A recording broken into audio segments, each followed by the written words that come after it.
सोचिए, आप हाईवे पर गाड़ी चला रहे हैं, सामने टर्न है इसलिए आपको कुछ दिखाई नहीं दे रहा, लेकिन आपकी कार अचानक अलर्ट देती है। आगे वाली गाड़ी ने इमरजेंसी ब्रेक लगा दी है या गलत डायरेक्शन से एक व्हीकल आपकी तरफ आ रहा है। अब सवाल ये है कि जब आपने कुछ देखा ही नहीं तो आपकी कार को ये कैसे पता? दरअसल सरकार एक ऐसी टेक्नोलॉजी लाने की तैयारी कर रही है जिसमें कार्स आपस में बात करेंगी, और अगर ये लागू होती है तो भारत में रोड सेफ्टी पूरी तरह बदल सकती है। मिनिस्ट्री ऑफ रोड ट्रांसपोर्ट ने सेंट्रल मोटर व्हीकल रूल्स में बदलाव का ड्राफ्ट नोटिफिकेशन जारी किया है। इसमें व्हीकल टू व्हीकल यानी V2V कम्युनिकेशन सिस्टम लाने का प्रस्ताव रखा गया है। आसान भाषा में समझें तो आज आपकी कार अपने कैमरा, रेडार और सेंसर्स की मदद से सड़क को देखती है, लेकिन अगर खतरा मोड़ के पीछे हो या सामने कई गाड़ियों के बाद हो तो सेंसर्स भी उसे नहीं देख पाते।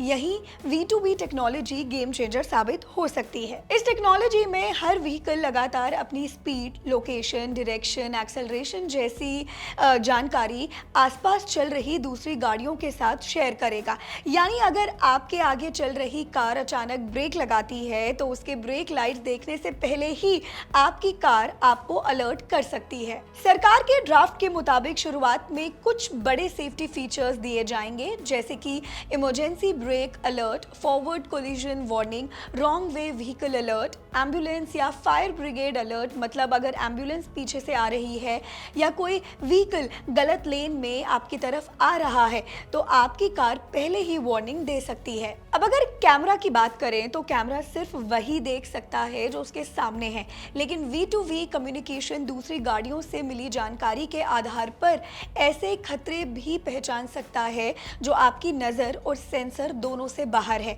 यही वजह है कि दुनिया के कई देशों में कनेक्टेड मोबिलिटी पर तेजी से काम हो रहा है। सरकार इस सिस्टम को फेज वाइज लागू करना चाहती है। 1 अक्टूबर 2027 से जिन नए L, M और N कैटेगरी व्हीकल्स में V2V लगाया जाएगा उन्हें AIS 230 स्टैंडर्ड का पालन करना होगा, और 1 अक्टूबर 2028 से इन कैटेगरी के नए व्हीकल्स में V2V सिस्टम अनिवार्य करने का प्रस्ताव है।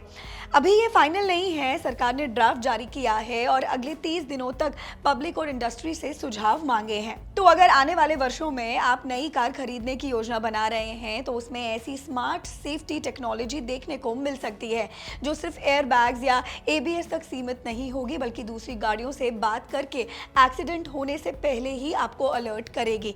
यानी फ्यूचर की कार सिर्फ चलेंगी नहीं, सोचेंगी, समझेंगी और एक दूसरे से कम्युनिकेट भी करेंगी। और अगर ये टेक्नोलॉजी बड़े स्तर पर लागू होती है तो भारत की सड़कें पहले से कहीं ज्यादा कनेक्टेड और सुरक्षित हो सकती हैं।